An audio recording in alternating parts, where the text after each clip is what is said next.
Galicia, unha terra de paz e tradición. Pero ás veces a violencia rompe a tranquilidade dos seus barrios.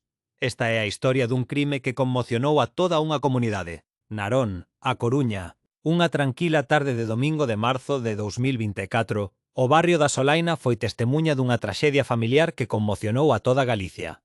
Eran as 4 da tarde. Un mozo de 26 anos, visiblemente alterado tras unha noite de festa, chegou á casa do seu pai. O motivo aparente, pedir cartos, 20 euros que desataron o inferno. Na vivenda, o mozo abordou ao seu pai, de 67 anos, de forma sorpresiva e brutal. Empurrouno ao chan e comezou a patealo con saña na cabeza, mentres berraba: "Morre, ti non es o meu pai". Todo aconteceu en presenza da súa avoa, de 89 anos, que, impotente, tentou deter a agresión golpeando ao seu nieto co bastón. Os veciños, alertados polos berros, chamaron a policía. A Policía Nacional chegou en poucos minutos e tivo que reducir ao agresor, que seguía golpeando ao seu pai. A escena era dantesca. O pai foi trasladado en estado crítico ao Hospital Arquitecto Marcide de Ferrol.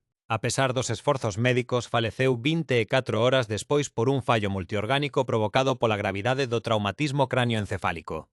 O fillo foi detido no acto e ingresou en prisión provisional sen fianza.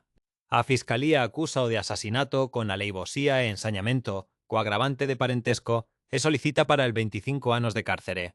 Detrás da brutalidade agóchase unha historia de abandono e rancor. O mozo, afeccionado ás bicis BMX, non tiña boa relación co seu pai biolóxico e arrastraba o loito pola morte doutra figura paterna. O xuízo celebrarase na Audiencia Provincial da Coruña con xurado popular. A familia da vítima pide xustiza. Unha traxedia familiar que deixa dúas vidas rotas e unha comunidade conmocionada á espera de que a xustiza dite sentenza. Un recordatorio